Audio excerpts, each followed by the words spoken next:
when you are the teacher and the student at the same time, know you are on your own. No YouTube, no amount of ChatGPT will help you. You have to slog the ground. That is step one that we learned. Step two, however hungry you are for results, you must be patient with the process. We learned the hard way. The road to success is laced with failure. It is how you surmount those failures. Why am I saying this? Of course, having seen the value of dragon fruit, we knew if we get it right, the sky isn't the limit. Kenya's horticulture product, flowers, fruits, vegetables, herbs, spices, avocado na hiyo makelele yote yao, put together is about $1 billion. Vietnam, dragon fruit as a single product is more than $1 billion. Now, even if I'm crazy, let me just hold on here.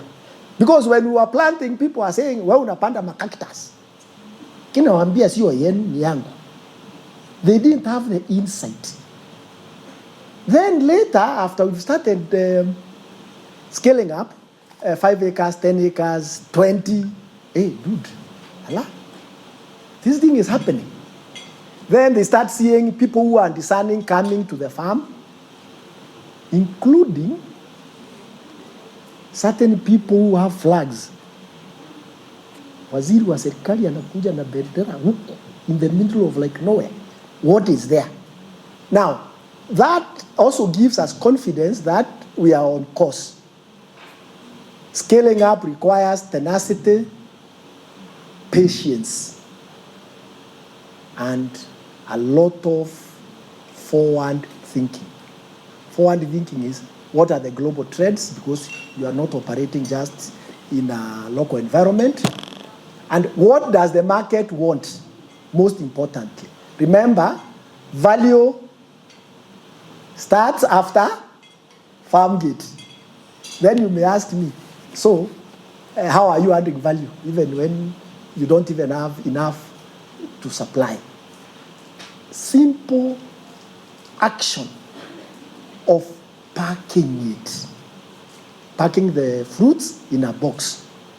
You have added value. Instead of 6 fruits going for 2,000, we'll pack 6 fruits in a box, nicely branded, very nicely branded, sell it for 4,000, and it will go. Thank you. Thank you, Mugami. I'm just curious. You spoke about the seeds, seeing the seeds in China, but I don't understand how you planted the seeds in is it Meru? Yes. How did that go? I'm trying to shorten the story in the interest of time. In very short. You remember the tissue? We planted after 28 days. Small little tiny, if you want later, we can share pictures so that you can see. Got very excited. Dragon zangu zimemea. Remember I said I'm the student and I'm the teacher. Weka maji mingi. They all died. Because dragon fruit is a cactus family plant. It doesn't require a lot of water. They all died. Back to the drawing board. What did I do? Call my Chinese friend. Hey, dude, when you come back, come with a fruit. So I started again now better. And remember, I had to wait from 2012 until 28th of April 2020 to get the first fruit. Wow. Tenacity, patience, be in there. And it's from there that I announced to the world in August that dragon fruits are being grown in Kenya. Quickly registered a company. Quickly sought licenses for nursery. Quickly quickly got the nursery certified, quickly scale up the orchard, quickly go to R&D to do variety now creation. Of course, it took about 5 years to create the new variety.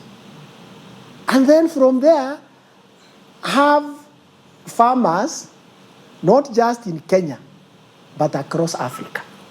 That is what scaling up is. The secret is see the end, work backwards. Be hungry for results, be patient with the process. Thank you. Thank you. So now to Mudhoni. You work with farmers and especially pastoralist communities, yeah? And thank you. How are farmers transitioning from informal to commercial agriculture? And what is the hardest mindset shift for farmers to make? They view, so most farmers in these communities, they view livestock as a source of wealth. So the bigger the herd, the more wealthier they are. It's not about the value of the herd, it's just about how large it is. So doing a lot of training on, yes, we are not asking you to reduce your herd, and we understand the cultural messaging in that with your herd. So that cultural, that was the main issue. And then also the other thing, the barrier is where our farmers are, the infrastructure is really bad. So you find like when it was raining, it is very hard for them to move their livestock to the market or even to where we are collecting at. So I would say the infrastructure is a challenge, the cultural tradition of viewing livestock as wealth is also a challenge. I'm trying to think if I've forgotten anything else, but maybe I'll add as we... Maybe you can speak about how you're tackling these challenges.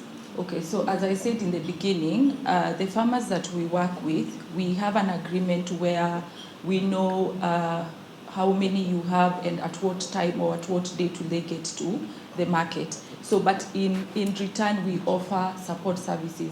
So we do asset protection where we organize vaccination drives for our farmers to ensure that the animals we are buying are disease-free. We also do technical training and capacity building. And one of the items that we discuss is the cultural barriers, you know. And the reason why in Kajiado specifically we focus on goats and sheep is because goats and sheep are owned by women. So the women are not allowed to own cattle, but they can own goats and sheep. And the other thing is that the women in this community, surprisingly, are extremely more aggressive than men. So you'll find the women who are part of our program, they keep their word. So if they're supposed to bring 2 goats every 2 weeks or every month, they keep their word. And maybe it's because for the women, owning livestock is not a source of wealth because they're not supposed to own it in the first place. So for them, they look at it as just business and a way of them to be able to cater for their bills or their household income.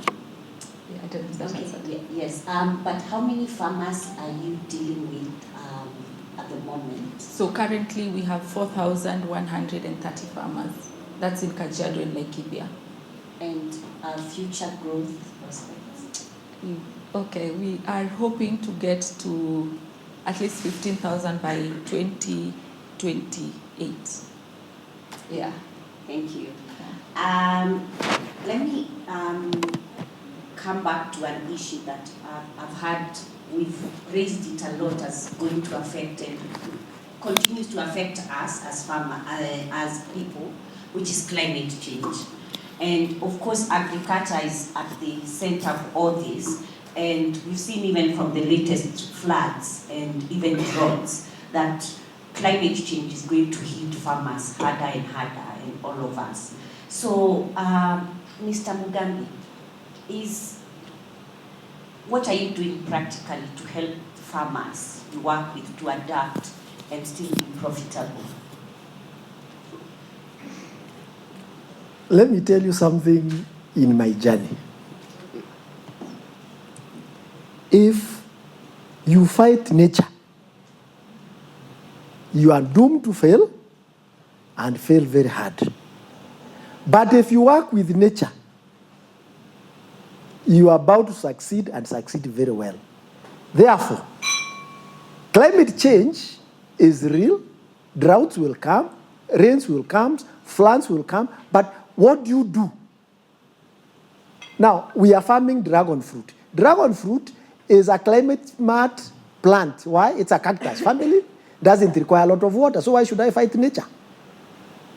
Secondly, the way we are planting and the way we are encouraging others to do is to imitate the natural forest. The natural forest, you have tall trees, short trees, shrubs, everything. And therefore, you will find the soil regenerates and you will not have the kind of what I would call factory-like production, where you have an estate that is pure stand and there is no other cover crop. If something happens, you are doomed. But if you have interpassed your crops, like the way it is in a forest, you will not only be sustainable, but you will actually heal the land. Therefore, Nyambura, the way we have tried to deal with climate change is not to fight it, is go with the flow. And the way to go with the flow is just be like a natural forest. Thank you. Thank you. That is profound. So we need to go with nature and just the way nature propagates itself. So my question on climate is, a lot of farmers and a lot of smallholder farmers say, implementing climate smart farming is expensive, it's not affordable. So what do you think about this? Is it something that farmers can be able to implement if they're a smallholder farmer? And what solutions do you think can be there to make it more affordable for farmers? Okay, I can agree with that statement. It is not affordable, but also, as Mugambi said, these are things that we know they are going to happen. Which is also profound about climate and science. Unprecedented rains came when they were unexpected, and we had planted some beans. And we lost 40 acres. And we decided to sue the Director of Meteorological Services for giving us bad advice. Now, in the process of gathering evidence to sue the director, we discovered that Kenya has very scanty weather information. And there is where we found the opportunity. We found the opportunity that the Norwegian Meteorological Institute has very accurate weather data for Kenya, and there's a satellite beacon at our farm. Turning and diversity. You see, I'm suing this guy for 20 million, but I discovered something in the course of doing things.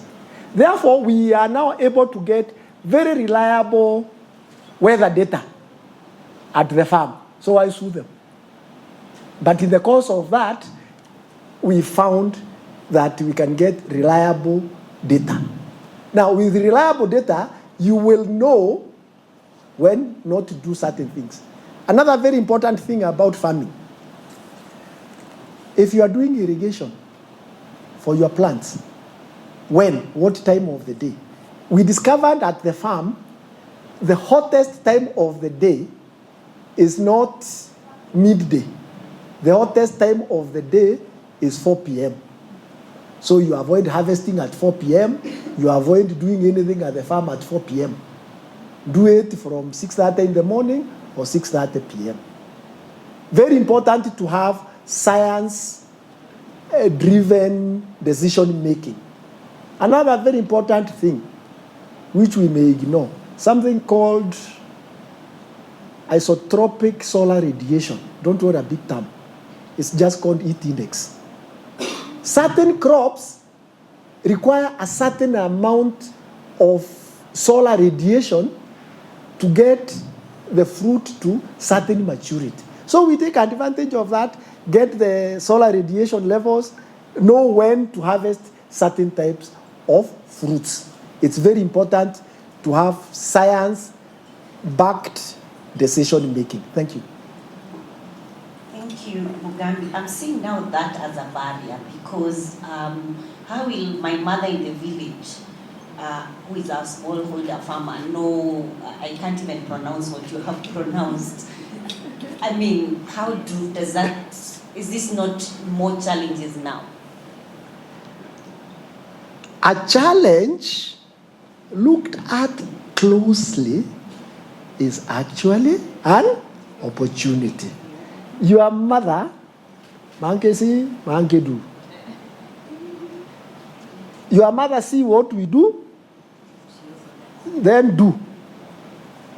That is the best way sometimes to train ourselves. If a trailblazer is doing something, na naenda amepenya, catch on their coattails. Akienda, munaenda pamoja. So there is a way of learning by copying others. That's what I'm trying to say. And there's an opportunity in every challenge. All we need to do is look closely. Thank you. Thank you. So I hear a lot about peer learning. So my next question is about building value chains. And my question is to you, Muthoni. How do you get a farmer from production into profitability value chain? And what are the most important steps? This thing we should have gotten to. Okay, so what's the question again? Yeah. So my question is, how do you get a farmer from production into profitability value chain, and what are the steps that most people skip?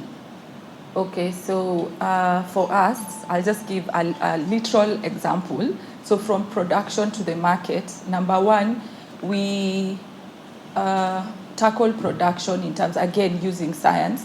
So science tells us that there are certain breeds that will do well in one area and they will not do well in another area.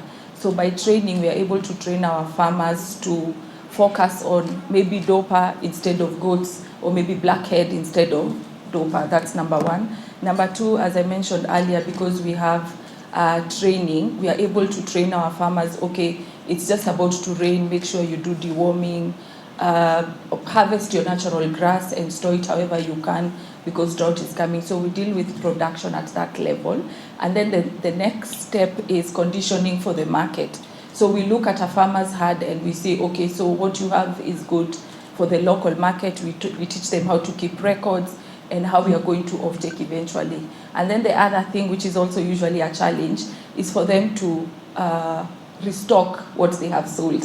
So you find they sold 30 goats, but instead they'll go and buy 2 Sahiwal bulls, okay, that they do not want to sell because in that particular community, every elder is going to look at them a certain way because they have Sahiwal bulls. So we have had a lot of challenges and a lot of training in terms of business and how they need you. You sold 30 goats, now buy 31, then you sell 32, but yeah, it's still something that's ongoing. But as I mentioned earlier, we have seen women have been the most consistent, and I think it's that thing of the cultural barrier that they're not emotionally attached to the livestock. Yes, so that is our process from production to market and also diversification. So you find a farmer started out with, the even farmers who are harvesting seeds and selling fodder seeds to their neighbors. And there are also farmers who are now offering services of harvesting. Yeah, it's a whole thing. Yeah, I hope I answered your question. Thank you. Members of the audience will come back if they are not clear on something. But thank you so much. Let me go to Mugambi. You know, we sit here in conference rooms, in boardrooms, and we do very powerful PPT presentations, but perhaps mambo background is different. So what sounds good on pitch deck, and you've been in these rooms, but falls flat on the ground when it comes to the ground. The chain is strongest at its weakest link. And what is the least strong link in agribusiness? Farmers are very hardworking, so we can't see it's the farmers. The farms, they have been tilling, okay, maybe production or productivity may be low. Government policies, oh, fantastic policies, but on paper. The gap is the will. The will. And I was telling Nyambura at one time, I think we were outside, if we had a 2-minute conversation with Waziri wa Kilimo, what would I tell him?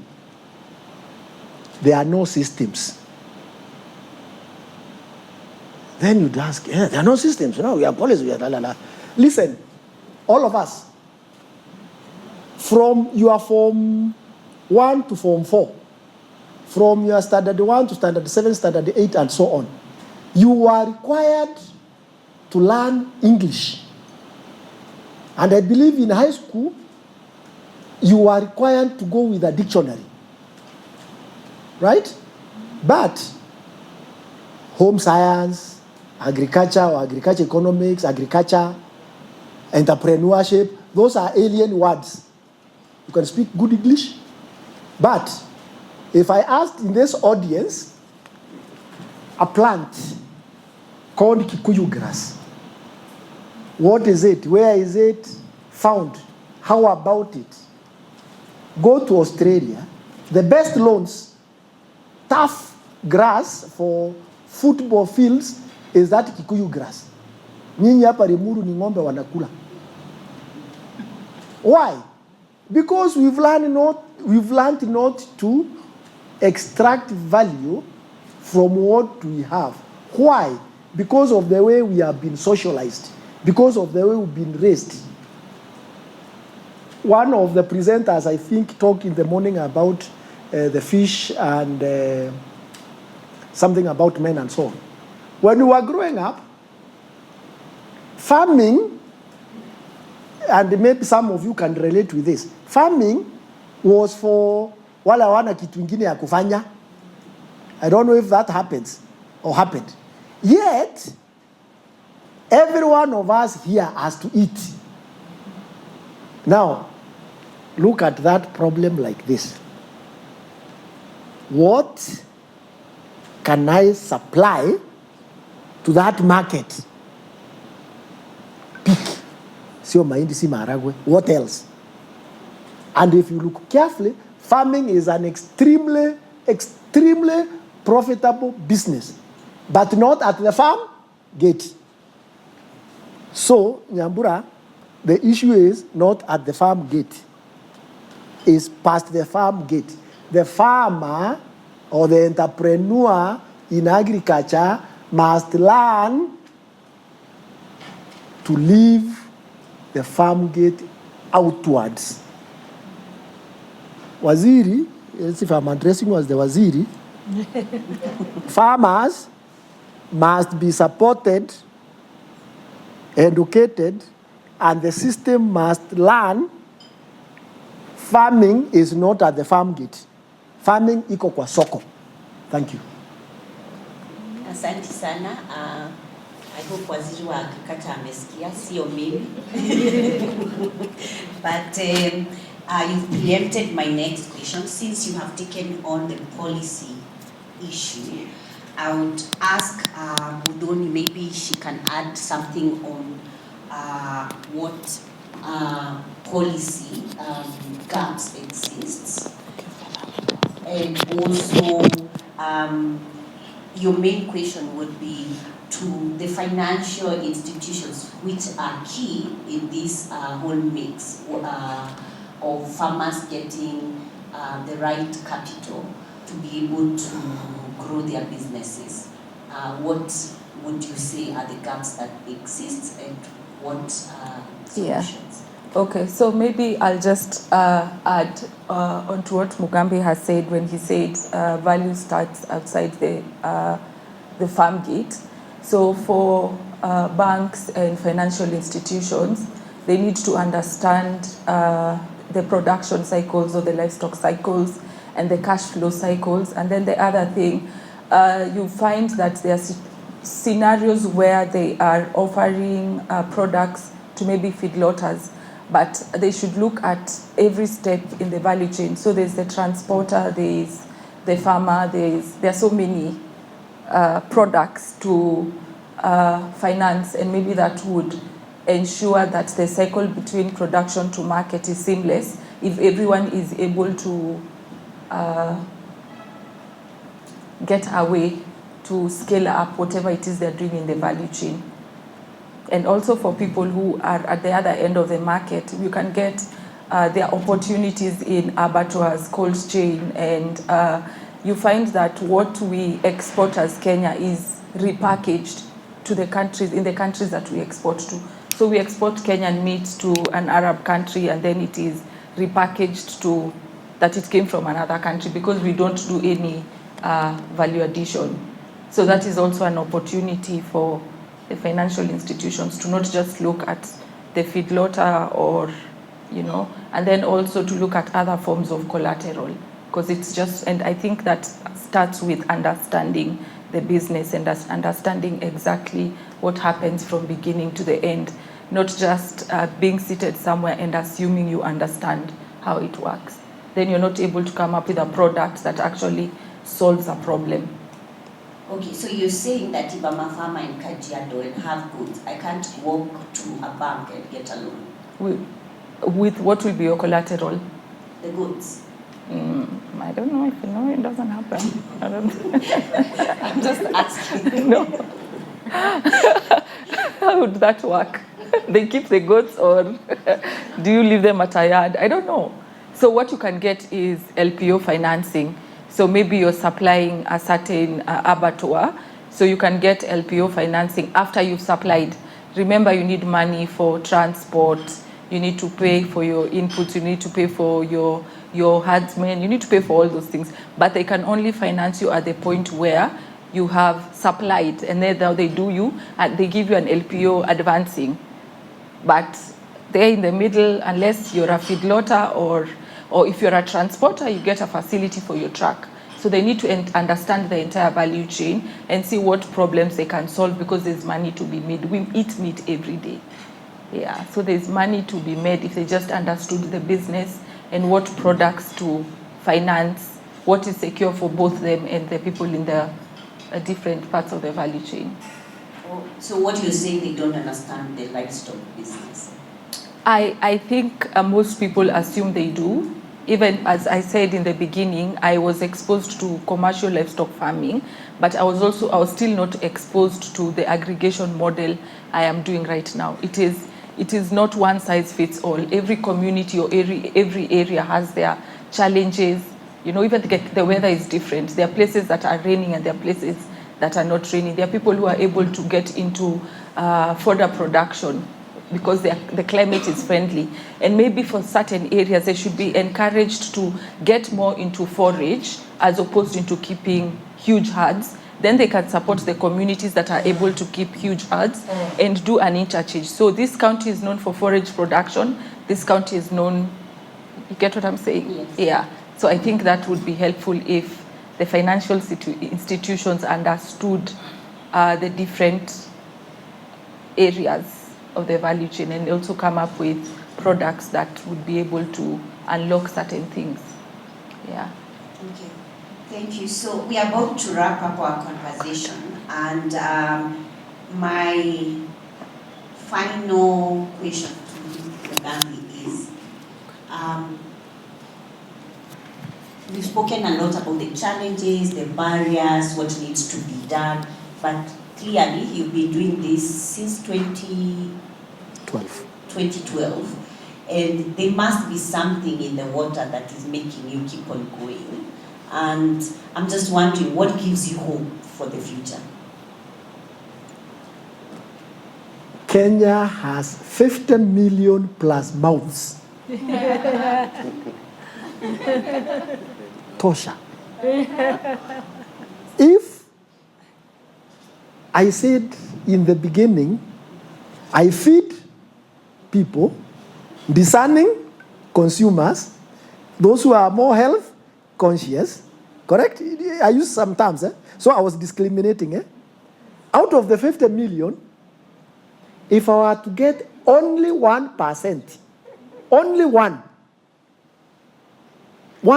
of 50 million is 50,000, correct? No, 0.1. Let's even take it further down. 50,000. And out of those 50,000, you eat only one dragon fruit, not per day, per year, whole year. And you give me 500 shillings. Do the maths. Thank you very much. I've already done with the maths. I should be your friend, or I should start. Farm your own. So, Mudoni, in your closing remarks, what does success look like? You work with a lot of pastoralist women, and they are unique in a particular way because of either the environment they are in or the situation they are in. What does success look like for these women? And not only in monetary terms, but also in lifetime terms. And also, what does success look for you? Okay, so when I think about our female producers, success is their children are in school, proper nutrition, decent living, and everything is tied to the woman. And what I mean by that is that you find in these households, there are like 17 or 18 children, and it's a polygamous home. So if you do not take care of your children, as a woman, if you do not look for money for your children to go to school, your husband has 17 children. So it is all on you. So income for that household and for that woman ensures that her children are in school, there's proper nutrition, just the basic needs of food, shelter, and clothing. That is already a gap that they are a bit left behind in, and it's something that we are hoping we are able to work together in selling goats and sheep and at least see their household income improve. And what about your success? Working closely with partners who are more research-based. It's very fulfilling to see land that was virgin, that nothing has ever been done to it. The farmers actually believe nothing can grow there. And for you to use science and actually see green grass growing is actually a very fulfilling, it's actually very fulfilling to do as a business. So it's just trying to participate and be part of the change in a sector that is very informal, and just trying to bring science and change and into it, and money into it. Yeah. Thank you. Thank you so much for coming to the close of the conversation. I think I'll just say the three key things I have gotten from this conversation. One is that agriculture is actually profitable if you're consistent and use science and data, and that we should think of value not starting at the farm gate but at the market. And we need to extract value with what we have, like the grass issue, what we have here locally, that we can actually extract value instead of importing. And branding doesn't, or value addition doesn't have to be so fancy and thinking about the factory and all those kind of things. It could be just a simple aspect of branding. Yeah, and peer learning is very important. Thank you. So maybe, I know we've taken a lot of time, but I would ask us to clap for Mugambi and Mudoni clap. And thank you. And if there are any questions, maybe we can take like 2 questions. One question.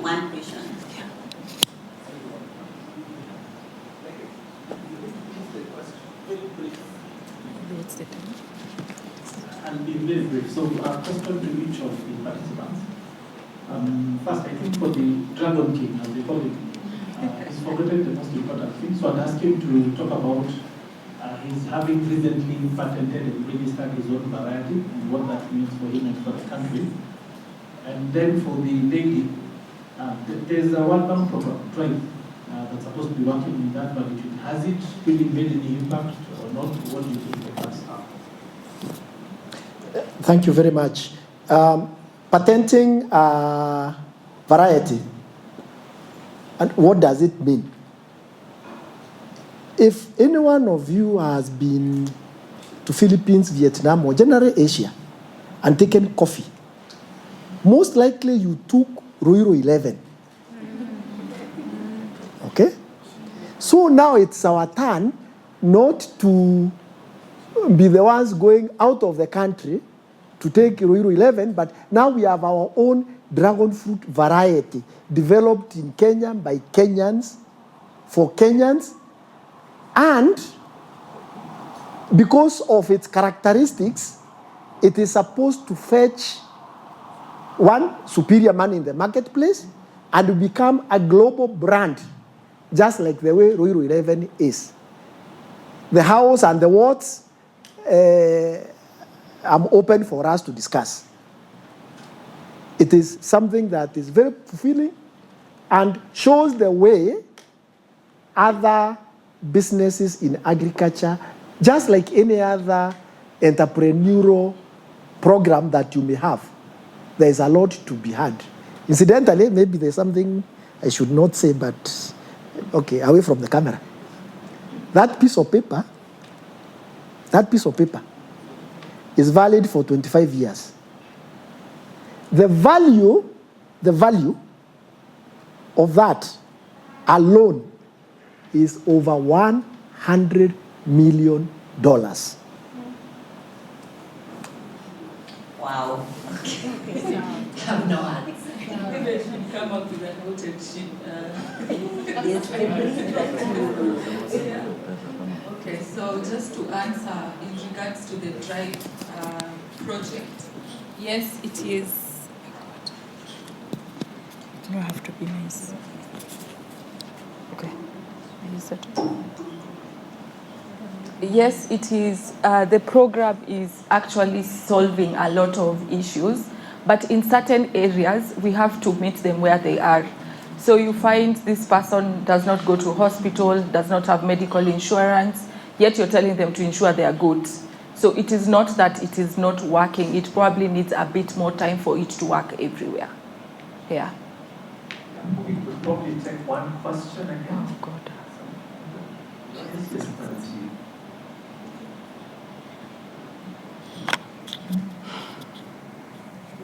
So thank you so much. I really enjoyed your session, I must confess. Thank you. Yeah, sure, I have. Mugambi said success is opportunity meeting a prepared mind. Quite a powerful statement. And for Mudoni, if that's what a farmer looks like, I want to be one. then I'm going to be a farmer. Yeah. But that's just by the way. So, to my question, I think maybe one of you can take it, or I'm going to take it. both of you. I didn't hear you talk about the issue of middlemen. And I think that is the biggest problem we have in agriculture. In Central especially, sometimes you have farmers feeding cabbage to livestock because they are not making money. Bottom line, the issue of middlemen. And yet we want to make agriculture as profitable as it can, but On the other hand, we have this monster to deal with. And to Mugambi, I've had comments that dragon could be another quail story. So maybe you can demystify that, Asante. Thank you. Let me take the quail thing. And I'll answer it with a small proverb. Anyone who is not willing to leave sight of the shore will never discover new lands. Again? Anyone who is not willing to leave sight of the shore will never discover new land. I said the entire basket of Kenya's horticulture, flowers, fruits, vegetables, herbs, spices, makorofia na makelele yake. Yes, you know the noise about avocados. It's about $1 billion, correct? I said Vietnam, dragon fruit as a single product is more than $1 billion. Wacha nikae na a small portion of it, right? To give you an illustration of dragon fruit, you look at functional food or dragon fruit as a functional food, what it means. Now, quickly, maybe to digress, the reason why dragon fruit is expensive, not here, everywhere in the world, is because of its nutraceutical and pharmaceutical properties. I have been told by somebody in the audience kwamba dragon fruit sasa inapatikana kwa streets. Kwani ulikuwa unataka ipatikane wapi? See, that's where the customer is. Sarova Stanley here, you will get Coke. Ukienda kwa ile kioski kondani Kiligoris, utapata Coke. Because that's where the customer, the discerning customer picks value. Money follows value. If there's value in what you are doing, money will follow you. Now, dragon fruit cannot be quail. Reason being, also quail, by the way, is very good business. It is the way it was introduced in this country and packaged. Globally, China is the largest consumer and farmer of quail. Those who are waiting for dragon fruit to be quail, you know what I tell them? I also think the same. Well, wachana nayo. Why? Other people won't mention bigger than that. Wanatuma. Watu wao. Leave Kenya alone. We have an orchard that we manage for a client in Rwanda. A dragon fruit orchard for a client in, you know the client. Or you can guess the client, correct? So umesikia vile nimesema. So kama anafanya hivyo, there is something, you know. Leave that alone. Leave that alone. Leave that alone for a moment. Today, go take dragon fruit wherever you find it. Take a small piece, put it in yogurt. Small piece, just like a small piece. Right? Just a small piece. And if any one of you here, or if you know anybody who is having hyperacidity issues, all right? I'm betting 100,000 shillings. Stopwatch. 2 minutes. 2 minutes, not 2 hours. 2 minutes. I end akule dragon fruit when they are suffering from hyperacidity. All right? When they are suffering from, you know somebody who has HBP, high blood pressure issues. Take the reading, eat dragon fruit, stay 2 hours, take the reading. You know somebody who has sugar issues, Dunga, take the reading, stay 2 hours, take the reading again. Do you know somebody, anaamuka asubuhi, the joints are aching all over the place? Just eat the dragon fruit the previous night. Leave all those. Anybody who has bloating, just take a piece of dragon fruit. For those of you who have infants who are colic, katoto kamefungana, about to be taken to theater. Just take the dragon fruit, just not with the seeds, just a little drop. All these things, they look like Jabba. Take your time, do your own independent research. All right? Thank you. Thank you. There was the question about the middle. The middleman. I'll quickly also take it. About the middleman. The middleman exists and will always exist for as long as you are not organized. Yes. Kazi yake ni kufill the void. They will exist for as long as you are not organized. The answer looks blunt, unfeeling, but that's what it is. Sorry. Thank you so much. No, you should say something about this. Middlemen and nini. In the life. Kwa sababu ndipo Yes. hata hapo kwa wanyama pia. You Na guys hata insist. utaambia kama kuna value. Ukikula nyama. Nyama tu ni tasty, Yeah, so for the issue of the middlemen, sometimes you need them in markets that you're not able, or in areas that you're not able to source or aggregate yourself. So they serve as much as they're not good, but they're not bad, but they're also not, they're both good and bad. So they can serve you in markets that you're not able to aggregate for yourself, but also in markets that you're able to aggregate or have some sort of control. You can come together as maybe a couple of farmers. You can be one person. Like as I said, we have set up our own aggregation center. So it is either the brokers, we have a flat price, a standard price. So whatever it is the farmer brings or whatever it is the broker brings, the price is the same. So I think that I agree with what Mugambi said at the end, that as long as you're not organized, so you can decide to use it to your advantage, or you could decide to create your own aggregation as a group of farmers in one area and say maybe you're going to aggregate together and take to the market together. You could share the cost of transport.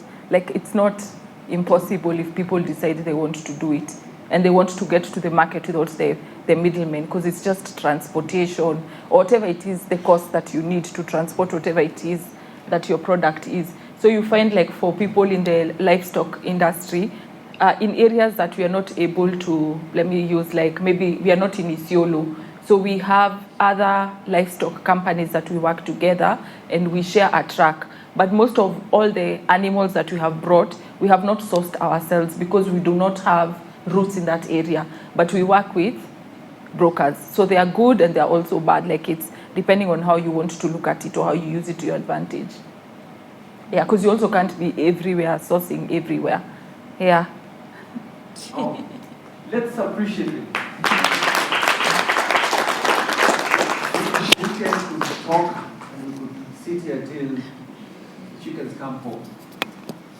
Thank you very much, Budoni and Gabi and Phyllis, for that conversation. And I think an opportunity is that we have their stories to tell. And these stories can be documented. And I don't know why we go to National Geographic when we have Mugambi here and Mudhoni. These are the long-form features that we need to tell as a media. I like what they've just said, that science is at the heart of agriculture. Science is important, helps you drive decisions. I also liked what Mudhoni said about traditional knowledge, that the women are emotionally divested from the animals because they do not own them. So they find it easier to trade, as opposed to other people who say, I want to keep this for myself. So a very quick one, we're going to a very short session of about 10 minutes, where we say her land, her labor, her leadership. 2 young people are coming here to tell us their little experiences in 5 minutes. Let's prepare to welcome Millicent Okumu. Millicent Okumu. Let's clap for her. Let's appreciate her. And Talash Hajibas. Eh? Is it Talashes? Yes. Welcome. Yeah, come. Yeah, let's welcome them.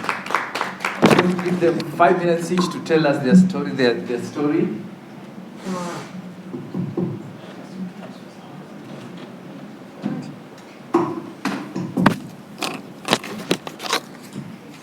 It's about their labor. Thank you, Ken. Good afternoon. Good afternoon. Her land, her labor, her leadership. I'm Millicent Okumu. I'm the co-founder and CEO of a company called Agriflex Limited.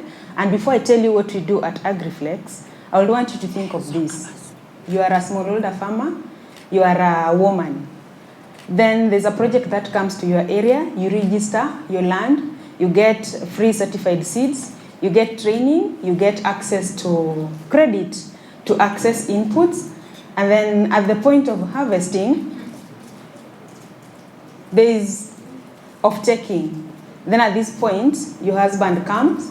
He was away. Then now he comes. He says, I'm the one who needs to take the money. But then the one who has been doing everything and he abandoned you, but you did it on his land. What do you do? Who do you blame in a community like that? So at Agriflex, we work with such smallholder farmers and we work with agro dealers. We're giving them access to certified and affordable farm inputs. So the whole morning, we've had discussions about the statistics.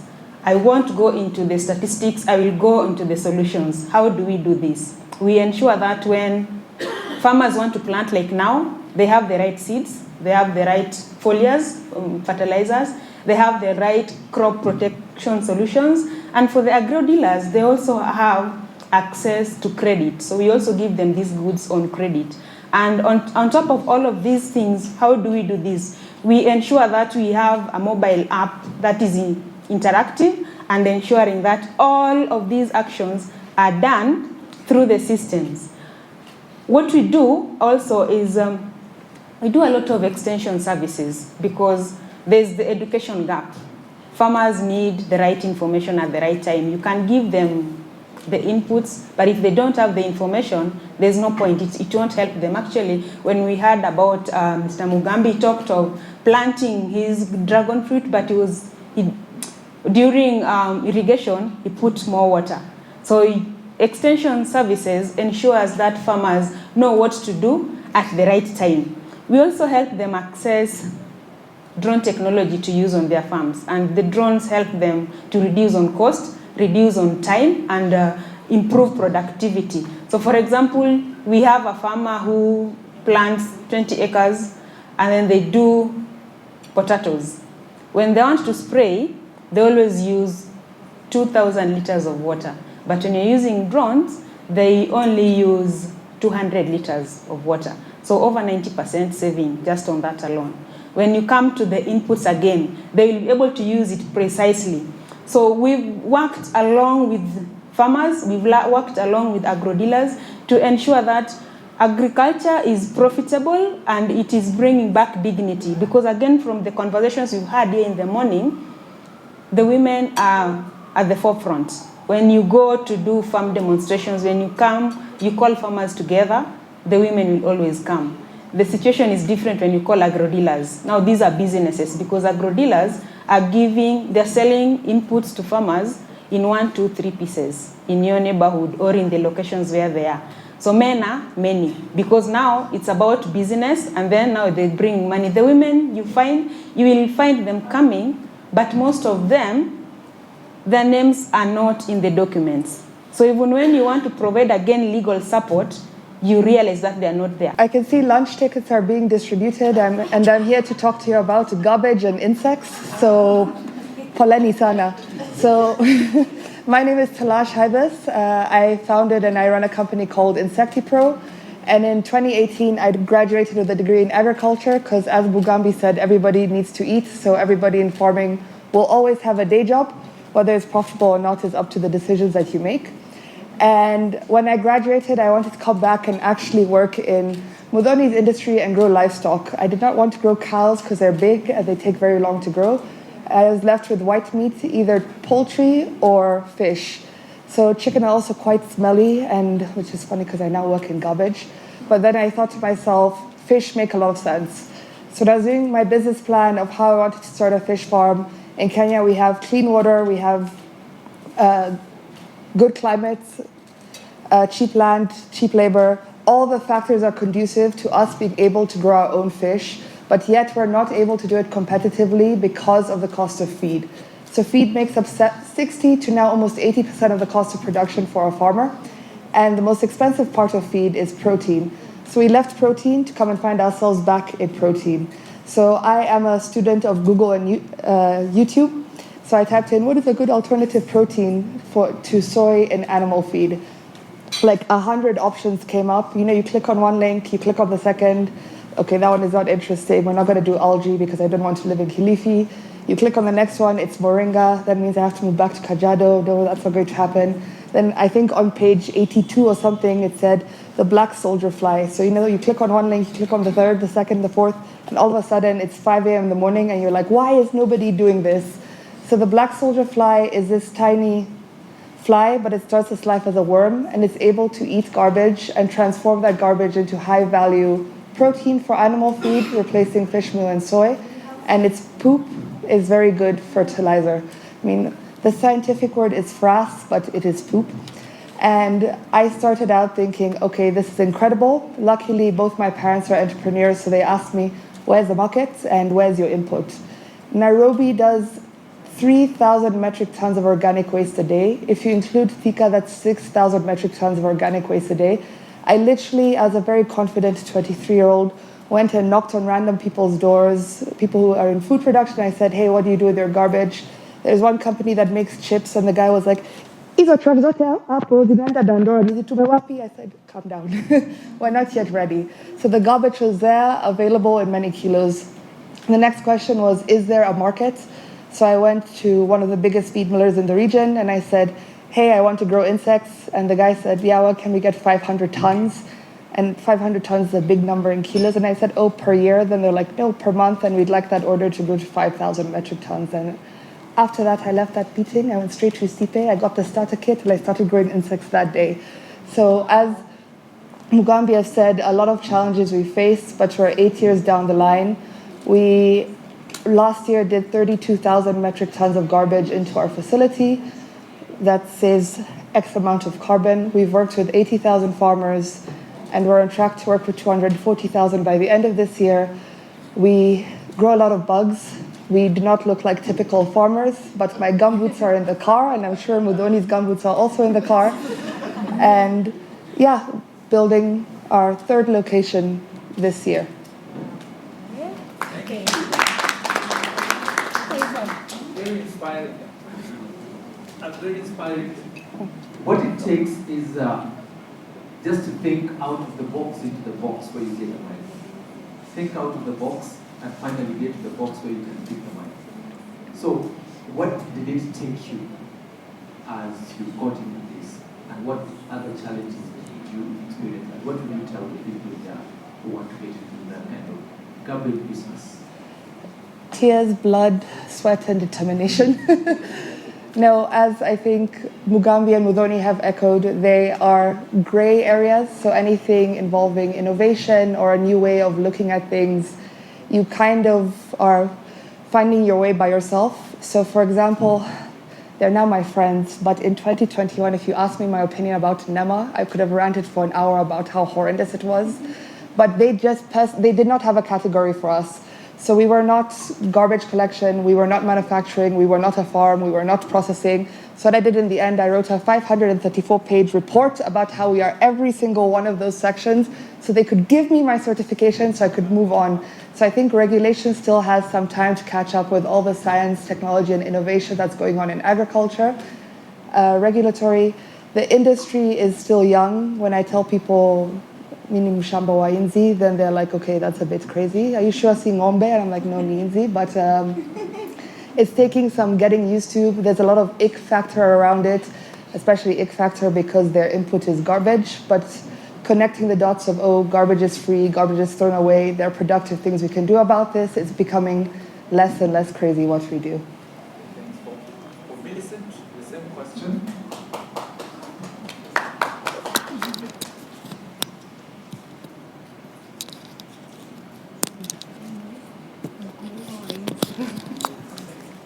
Okay, how we manage to do it? I think for me, one thing or one key thing is experience. You need to learn a lot. You heard the previous speakers talk about traditional knowledge. It's out there, and it's with also these farmers. So you have to be able to learn. She has just spoken about YouTube. Learning is continuous. So for me, that really helped us.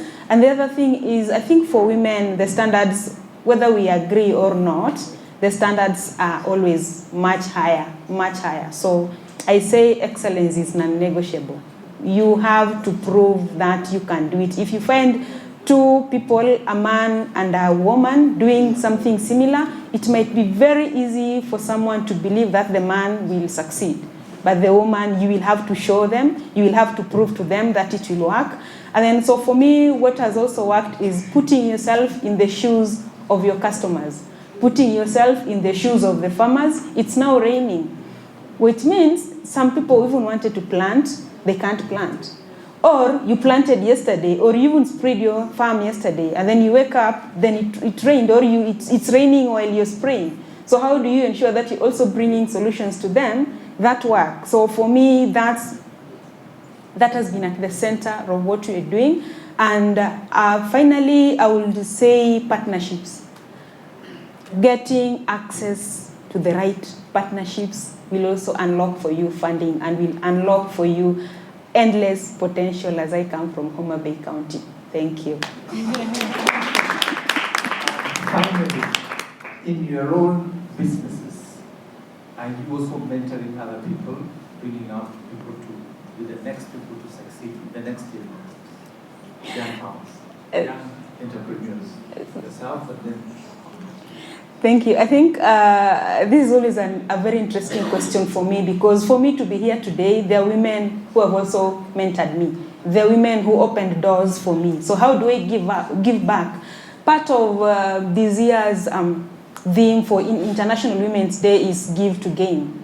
And I am a strong believer of giving to gain more. So I give out one way through the agro-dealers. I spoke of the women agro-dealers, and I spoke of women agro-dealers doing everything but not reaping the benefits because they're not even in the documents. So how do we support them? We ensure that if you're the one who is there, we're bringing in new products, we give you first priority. We're issuing out goods on credit, we give you first priority with extended credit duration. And then there are a lot of mentorship programs, and I always say, I think I'm of the unpopular opinion that women are just over-mentored. Like, there are very many mentorship programs for me women, but there are not so many funding programs for women. So you're teaching, you're teaching the women, but you're not giving them access to funding. And then when you get access to funding, sometimes you get into an incubation program, and then you stand to gain $2,000, $5,000, $10,000. That will not move your business from point A to B, will not. They will do something, they'll even maybe facilitate your transport to the location, but they will not move the business. So I do a lot of that. Even with my employees, I ensure that women are at the center, and they're always over 60%, even at leadership. And even when I meet young ladies, even now I have one in the room here.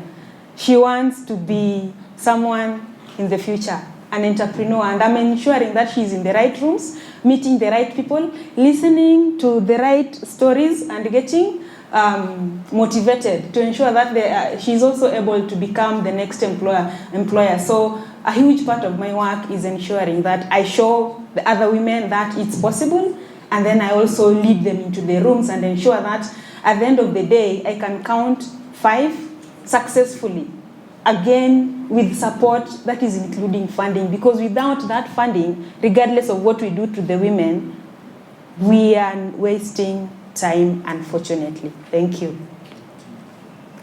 Just to quickly echo what she said, it is a very big problem in our industry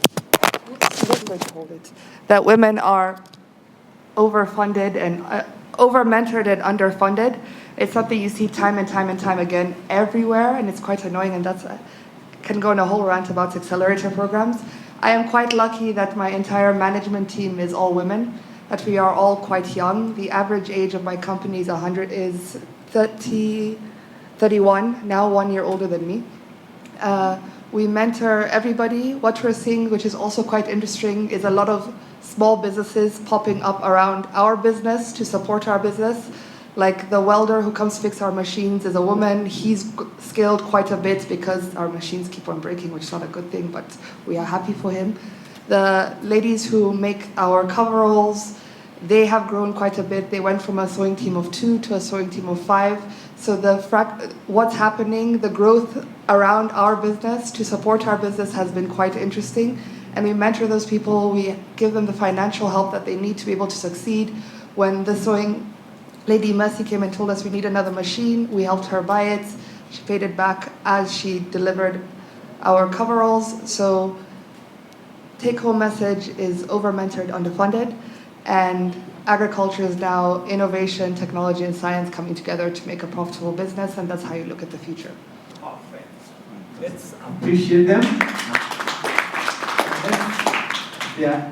There is a networking session after as you eat, so some more questions that can be answered, but thank you very much. Let's appreciate them again. Thank you very much. So I'll give it to you. we've come to that bit where it's been a pleasure, and from the program I need to invite Madam President. It's so delegated and ordered that Martin will come and wrap it up for us. But as Martin comes, what has come out is that all this information that we've done today, Gabby, I just want to ask you, have you documented all these philosophical sayings that you have? I hope you have documented, because we need all those quotable quotes.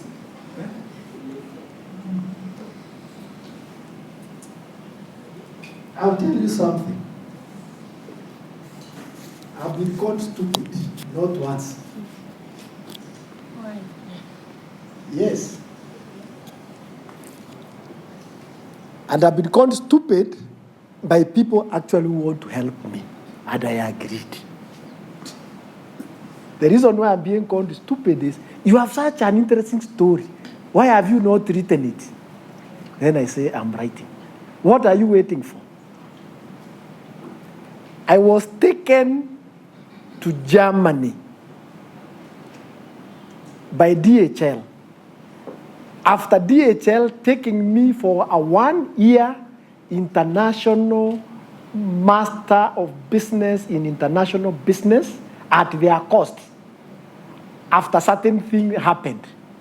And when I went to Germany and I gave my story, the group CEO of DHL said the things I've said. Am I writing a book? I don't know. You're feeding mouth. Don't give up.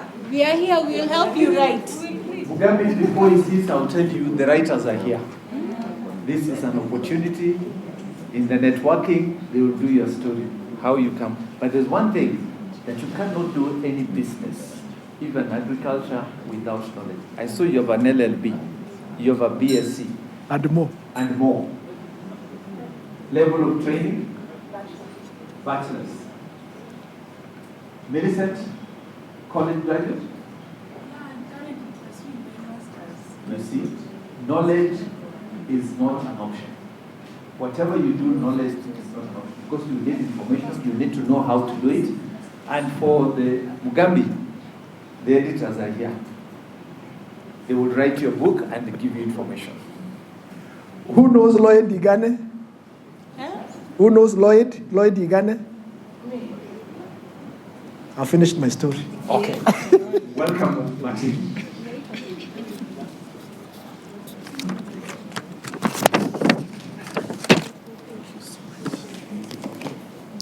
Thank you, good people.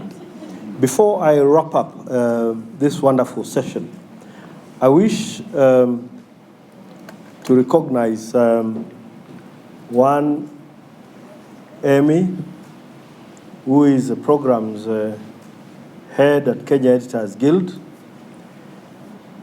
She has put together a very wonderful session. And rather than just thanking her, Amy, please come and stand with me and say something to this assembly you have put together.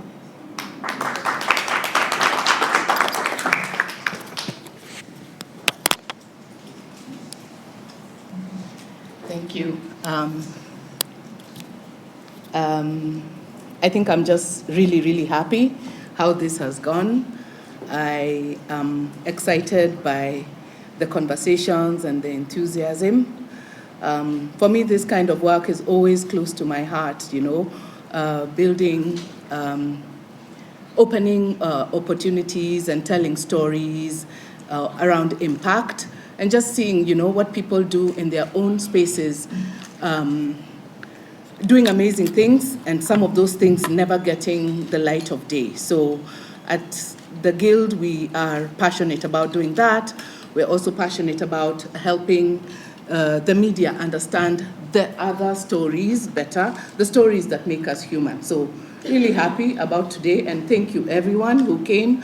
Thank you to all our media friends for always supporting us. And yeah, and our spokespeople, thank you for being patient. I know the program was long, but I think it was interesting. Thank you. Another round of applause for Amy. I am Martin Masai. I'm a trustee of the Kenya Editors Guild. I also chair the Ethics and Media Freedom Committee. This obviously is a wonderful session that we have had. It's different from sessions where there are a lot of slogans and shouting, cheering and jeering. An important conversation for the people of Kenya, the 52 mouths that Mugambi strives to feed. And I think this is much more important beyond the slogans you hear. Funny slogans, I call them funny slogans like one term or two term. This is an all-term conversation, all-term, throughout our lives. So for us as journalists, and I want to thank my colleagues here for sitting through this important session. We have listened to very important minds, presentations made by scholars of no mean repute. We have also listened to panel discussions, 2 panel discussions, very valuable minds. And for us as journalists, I think this is a moment for a call to action. And I want to begin by asking, what do we do as writers with all this information we have had here today? What are we going to do with this information? So, one of the calls to action, and the line through all these calls, are issues of advocacy in terms of clamoring for policy change, legislation. We need to push for a close to the gaps that exist in land rights. We have had the conversations here. Second, we need to expand gender-responsive agri-finance so that there is a particular clamor for provision of this finance. You have heard here with the livestock value chain, where there isn't a very clear answer on how to secure funding for the jobs, wonderful work that is being done, say, in the livestock sector. Number 3, we need to invest, and I think this is quite clear,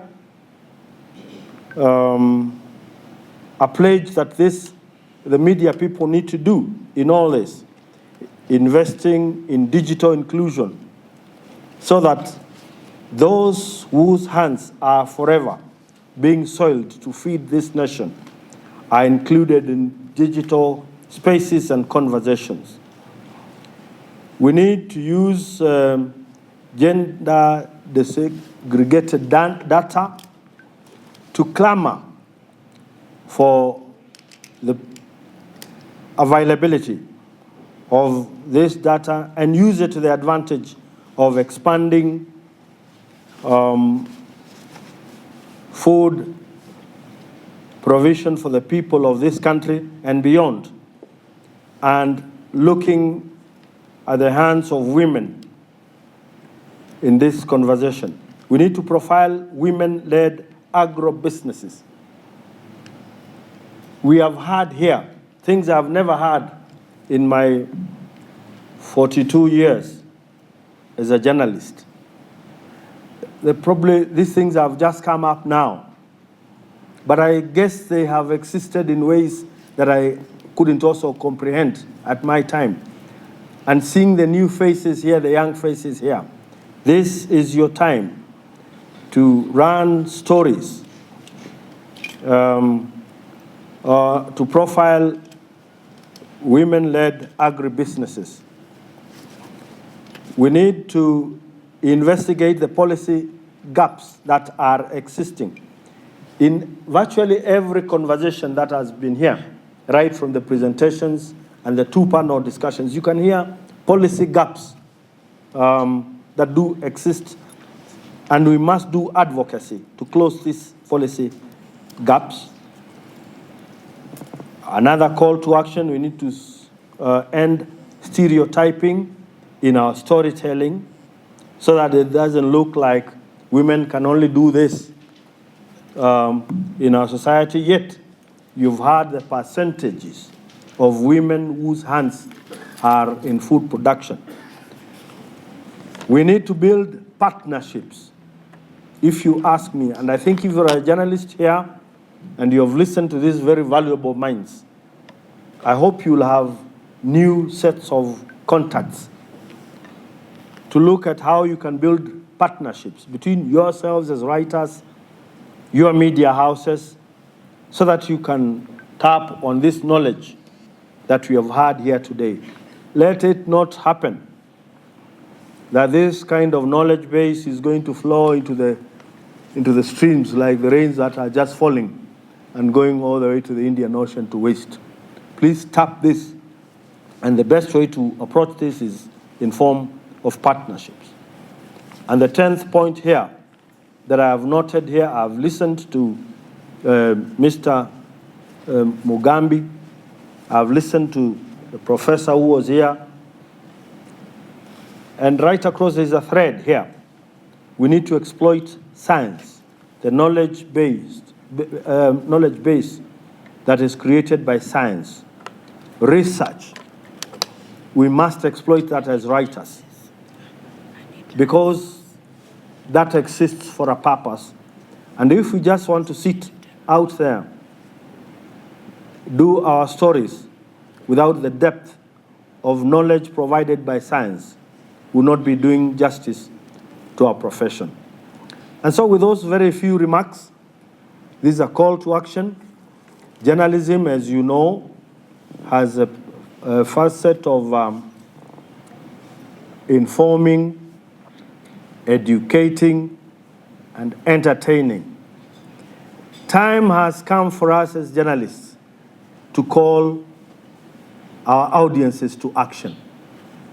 We can't just continue making people happy, letting them know what's going on, and informing them.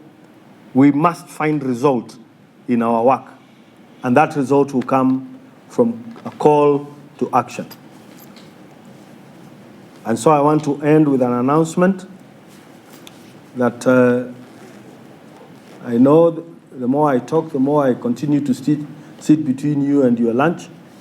Lunch is at the 5th floor. You need to take the lift. but I'll propose you probably just walk up there so that you're quite hungry when you get there. And with those few remarks, I wish to ask all of us to be on our feet standing to say a prayer